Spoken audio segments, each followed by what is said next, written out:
राजनीतिक न्याय, विचार, अभिव्यक्ति, विश्वास, धर्म और उपासना की स्वतंत्रता, प्रतिष्ठा और अवसर की समता प्राप्त करने के लिए तथा उन सब में व्यक्ति की गरिमा और राष्ट्र की एकता और अखंडता सुनिश्चित करने वाली बंधुता बढ़ाने के लिए दृढ़ संकल्प होकर अपनी इस संविधान सभा में आज तारीख 26 नवंबर 1939 को एकता द्वारा इस संविधान को अंगीकृत, अधिनियमित और आत्मसमर्पित करते हैं।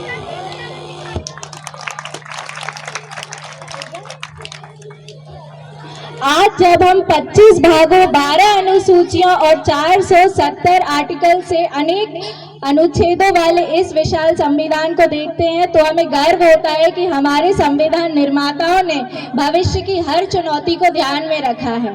अनुच्छेद 368 के तहत इसमें संशोधन, अमेंडमेंट की शक्ति भी दी गई है ताकि बदलती दुनिया के साथ हमारा देश भी प्रगतिशील बना रहे। अब इसी कार्यक्रम में मैंने एक छोटा सा कार्यक्रम तैयार करवाया है जिसमें मैं आपको कुछ अनसंग हीरोज मतलब इतिहास की कुछ महान हस्तियों के बारे में बताऊंगी जिनका नाम तो लोग जानते हैं लेकिन उनके बारे में ज्यादा नहीं जानते, तो मैं आपसे उनका परिचय कराती हूँ।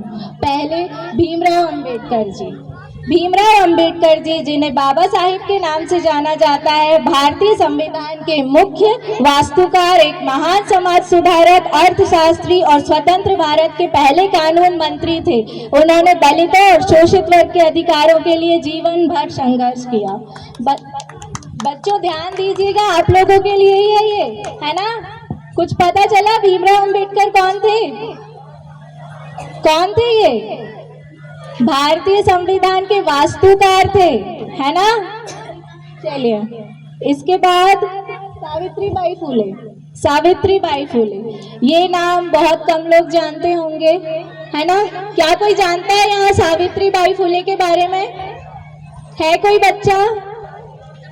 इनके बारे में जानना तो बहुत जरूरी है, खासकर लड़कियों को। ये है सावित्रीबाई फुले।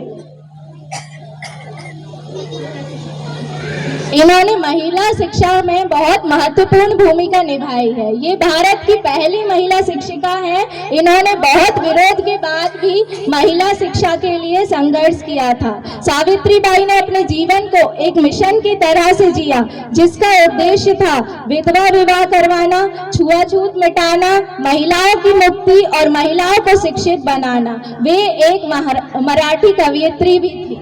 तालियां सावित्रीबाई फुले के लिए। एक बार अंबेडकर जी के लिए भी बजा दीजिए। इसके बाद नेताजी सुभाष चंद्र बोस।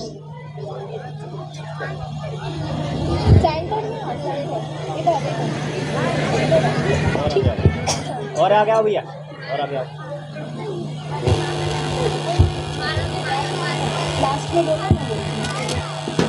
ये है नेताजी सुभाष चंद्र बोस। ये भारत के एक प्रमुख स्वतंत्रता सेनानी थे जिन्होंने आजाद हिंद फौज का गठन कर ब्रिटिश शासन के खिलाफ सशस्त्र संघर्ष किया।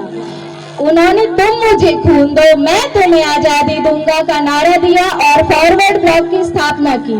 उनका मानना था कि केवल अहिंसा से नहीं बल्कि संघर्ष से आजादी मिलेगी। तुम मुझे खून दो मैं तुम्हें आजादी दूंगा। तालियां। इसके बाद रानी लक्ष्मीबाई। रानी लक्ष्मीबाई के बारे में तो आप सभी ने पढ़ा होगा। ये झांसी की रानी थी। कम उम्र में इनके पति की मृत्यु के बाद झांसी के राज्य की जिम्मेदारी इनके ऊपर आ गई। इन्होंने महिलाओं की सेना तैयार की।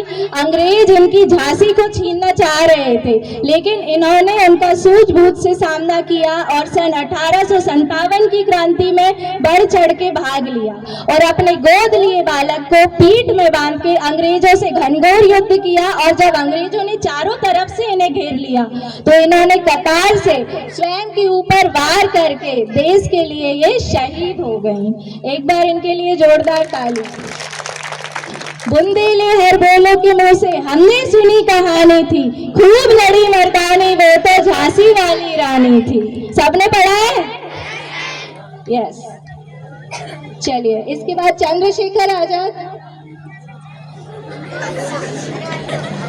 भारतीय स्वतंत्रता संग्राम के सबसे प्रसिद्ध और निडर क्रांतिकारी थे, जिन्होंने 15 वर्ष की आयु में असहयोग आंदोलन से शुरुआत की थी। उन्होंने हिंदुस्तान सोशलिस्ट रिपब्लिकेशन एसोसिएशन का गठन किया और काकोरी गांड, सैंडर्स वक्त जैसी घटनाओं में मुख्य भूमिका निभाई। उनका नारा था, दुश्मन की गोलियों का हम सामना करेंगे, आजाद ही रहे हैं, आजाद ही रहेंगे। चलिए जोरदार तालियां बजाते रहिए, बच्चों को प्रोत्साहन देने के लिए जरूरी है। इसके बाद रानी दुर्गावती गोंडवाना की एक वीर शासिका थी, जिन्होंने अपने पति की मृत्यु के बाद अपने अल्पवयस्क पुत्र के लिए राज्य संभाला और मुगलों के विरुद्ध अपने राज्य की बहादुरी से रक्षा की।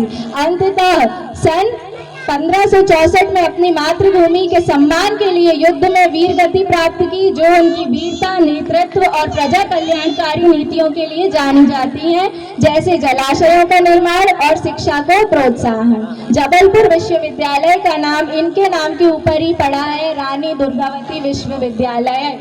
सबको पता है, ये हमारे इंडिया की ही शासिका थी, रानी दुर्गावती। जोरदार तालियां बजाइए। चलिए इसके बाद भगत सिंह। भारत के एक महान स्वतंत्रता सेनानी और क्रांतिकारी थे।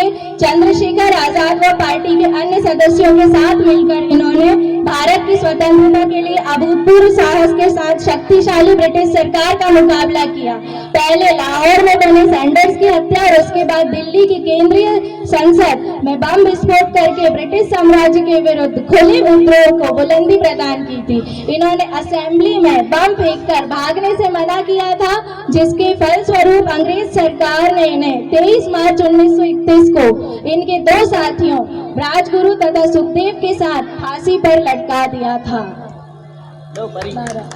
इंकलाब जिंदाबाद, ये इनका नारा था, सबने सुना है ना?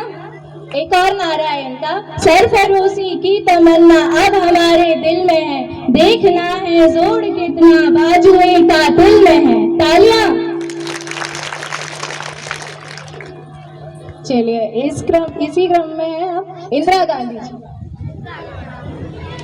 इंदिरा गांधी के बारे में भी पढ़ा होगा, है ना? भारत की पहली और अब तक की एकमात्र महिला प्रधानमंत्री थी, जिन्होंने देश का नेतृत्व किया। जवाहरलाल नेहरू की पुत्री इंदिरा गांधी अपने दृढ़ फैसले जैसे 1971 का युद्ध, बैंकों का राष्ट्रीयकरण और 1975 में आपातकाल इमरजेंसी के लिए जानी जाती हैं। इन्हें आयरन लेडी ऑफ इंडिया भी कहा जाता है। जोरदार तालियां। प्यारे बच्चों, संविधान केवल वकीलों या राजनेताओं के लिए नहीं है, यह हमारे जीवन का हिस्सा है। एक शिक्षक के रूप में मैं आपसे यही कहूंगी कि आप संविधान को केवल पढ़ें नहीं, बल्कि उसमें लिखे न्याय और समानता के मूल्यों को अपने जीवन में उतारें। धन्यवाद। जय हिंद, जय भारत।